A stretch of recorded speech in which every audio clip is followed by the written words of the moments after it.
Hi guys, I am Nosiphelo Duduma. Welcome to my YouTube channel. I'm so glad that finally I got to sit down and do this particular video. So what I've done on Instagram weeks ago, I have updated my status, or my stories rather, and I've asked you guys to ask me questions, send me questions so that I can sit down and do a get to know me type of video as my YouTube intro. Thank you so much guys for everyone that sent the questions through. You guys did an amazing job and I truly appreciate that. Without wasting any time, let's get to it. So I'm going to be looking down quite a lot because I'm using this particular device to read the questions. I did not sort them, so they just gonna be random and without order. So let's get to it. The first question is when we're coming back to Johannesburg. So that's a very tricky question. 2018, I moved to Johannesburg because of work. I work for a company that is based in Johannesburg. And then because we're working remotely, because there was COVID, we're allowed to work remotely. So I moved back to Cape Town last year, right?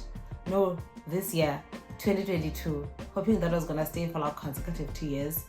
But God has his own plans. God had his own plans.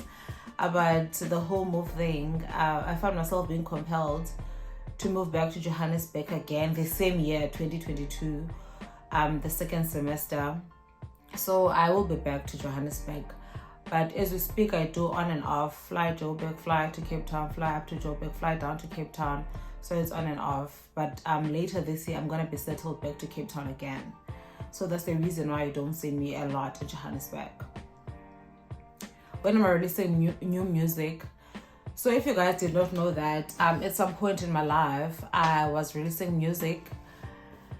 I released a single called Yakalumdwana, which is an amazing body of work. I mean, it is amazing, not because the vocals are good, but because the people that I worked with, they did an amazing job on the music.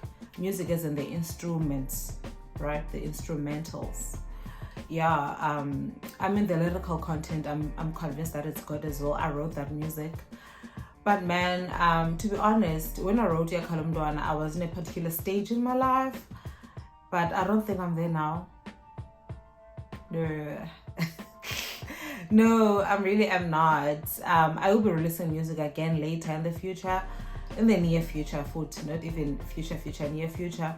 And I'm thinking about the content to be very gospel-based type of content.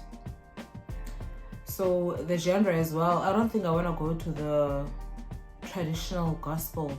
You know, I don't think I can sing like that. I don't think that's what I want to do. I'm probably gonna do like an Afro, soul, neo, gospel type of vibe, jazzy, you know.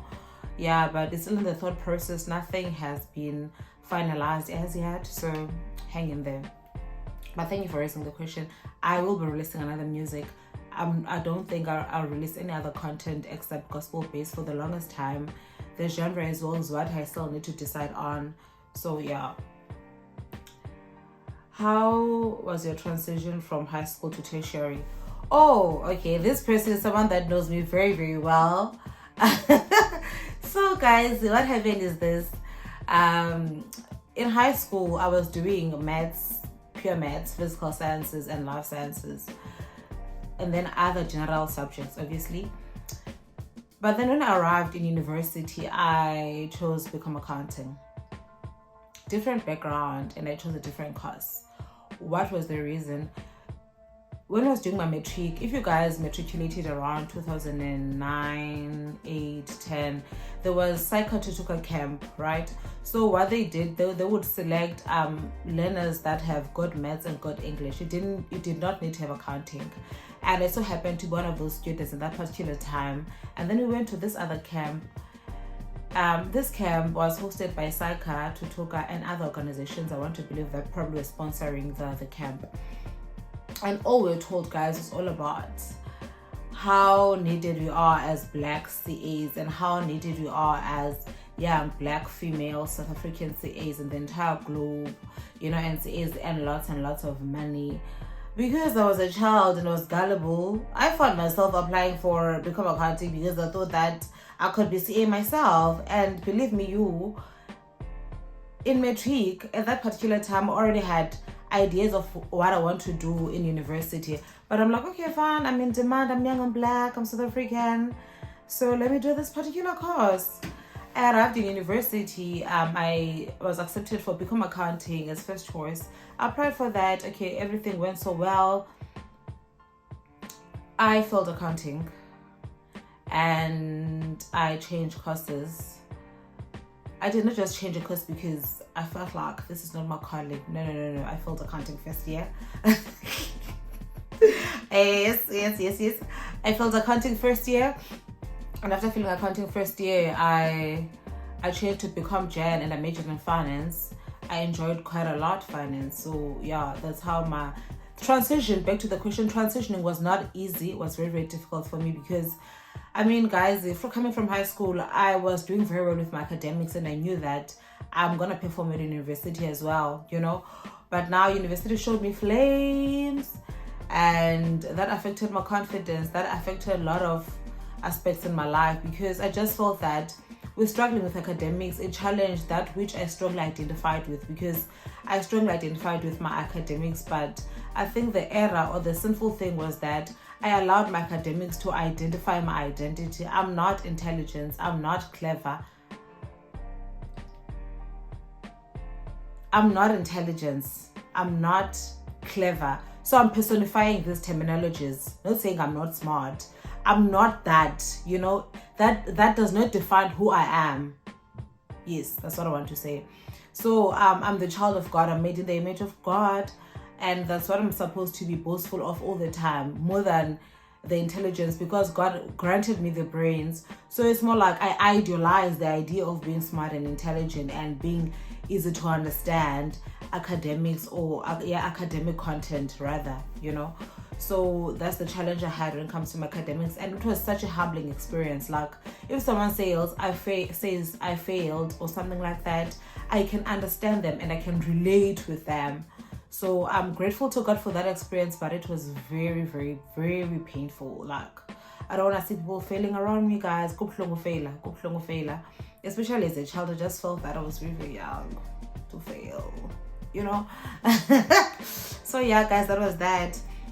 Another one is, what would you say to a 21-year-old you? What would I say to a 21-year-old me? That person has grown. That person is 30 this year. What would I say? Devote yourself in the Lord. Have fun. Enjoy life. Have fun, like lahlumlenze, But having fun, guys, I'm saying everything except living a sinful life, When people are talking about, I lived my 20s, but if you can ask, what did you do? It was a completely sinful lives, complete sinful activities. I'm not talking about that when I'm saying like a 21-year-old must enjoy their life. Have fun, go to camp, and do evangelical things, go to family trips, learn how to draw, learn how to dance, learn how to cook, do a lot of everything that you can do to enjoy your 20s. You have a lot of energy, you have a lot of time on your hand. Take advantage of that. Learn how to evangelize, learn a new language, learn a new skill. Serve the people of God, serve your family, serve everyone around you with the time that you have. But primarily, devote yourself in the Lord. Spend time in scripture. Gaze upon the glory of Christ. Kumnandi, guys, do that. I would advise any 21-year-old to do that. Another question is favorite color. I'm a liker of things. I don't think I really have a favorite color. Colors go by trends for me. What is trendy? I decide by that. Now, the cream and the white, I'm not going to say nude. Nude has been there for quite a long time. So I'm not going to say nude color. I'll say cream and white. Those two colors, any of them goes very well with anything currently because they're trendy, and you can wear them in summer, you can wear them in winter. We're rocking them. We still are in this current winter. So cream and white currently, those are my two colors. Favorite dish, I eat anything, Mina. I'm chill when it comes to food. I can cook very, very good food, but I can eat anything. I'm not fussy, man. You can come like, yeah, just, yeah, I'm not fast when it comes to food. I'm willing to try new food items, but food must smell like food at the same time. Know what I mean? Food must smell like food. Like, I don't want food that doesn't smell like food. Yeah. yeah, I think that's one primary requirement for me. Yeah, or boundary when it comes to food. Food must smell like food, otherwise I'm chilled. Favorite destination, I would like to do an African tour, like Africa continent tour. I mean, I can't do everything the same time because I won't have enough time, but I like to do Mozim, Namibia, Kenya, Nairobi in Tanzania, and then come back home, and then the next trip continue with that. And you know what, guys, I don't have like traveling obsession, you know. That does not ignite any excitement in me. That's so weird, right? I can travel because of my lack of things, and I'm friends with people that like to travel, but it's not like if I did not go out this year, out of the country, like I'm gonna die, or like the weird thing happened to me. I'm okay, Shane. Yeah, I think I'm a homebody at heart. Like, I'm okay. But okay, I'm gonna travel. I'm traveling because my friends are people that like to travel.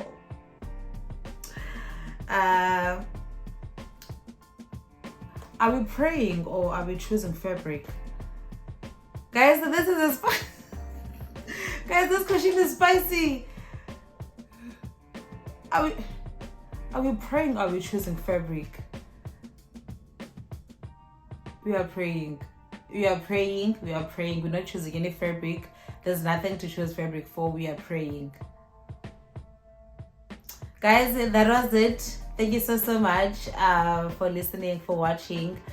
Please do like, share, comment, subscribe. Just comment on the comment section and tell me how did you feel about this particular video, and do you have topics that you'd like me to address. Oh, before we go, one last thing. My niche, right? So I'm going for very faith-based, gospel-based content. It's easy for me to talk about that, or to have conversations around that, because guys, I'm a Christian and I think I'm very Jesus-y, man. I'm very Christianese. My language is very Christianese. You can't have 60 minutes with me in a conversation without detecting that she is a Christian, you know. So it makes sense for me to really go for that particular content. And not just that, there's a lot of things, man, that I like to discuss. Personal experiences, growing up, having different I have a very colorful past when it comes to church and background, let me put it like that. I would like to share that with other people, be it sin struggle, be it different church denomination, be it struggling understanding a particular doctrine, be it legalism, you know, being Pentecostal, being Reformed, being charismatic, and how to navigate around that, and what has been my struggles around those. So yeah, man, I really to talk about that quite a lot. And another one, my heart, guys, I'm very passionate about young people. I'm a young person as well, but your students age, man, you're 18, 19, 16, you know, there's a lot to share in that particular age, and they don't have to make the mistakes I've made. If I have made mistakes, I can share with them that you can do it if you want, but the right thing is this one, you know. Don't say no one told me that. So yeah, guys, that's that. Niche, gospel based. I'm gonna broaden. I mean, I have a big heart for financial inclusion. My postgrad paper was on financial inclusion, so I will probably venture into finance-based content later if I'm consistent with this particular one. So yeah, guys, thank you so much for listening. Love you guys. Bye.